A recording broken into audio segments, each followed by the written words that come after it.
इष्टदेवं नमामि सोमेश्वरं स्वतन्त्रम् उमापतिं तं विजयं नमामि नमामि विघ्नेश्वरनन्दिनाथं पुत्रप्रियं तैशिरसा नमामि नमामि देवं भवदुःखशोकविनाशनं चन्द्रधरं नमामि नमामि गङ्गाधरमीशमीड्यमुमाधगं देववरं नमामि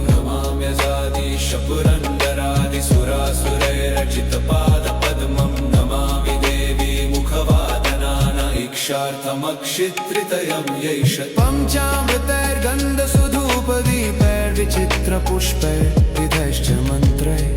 अन्नप्रकारैः सकलोपचारैः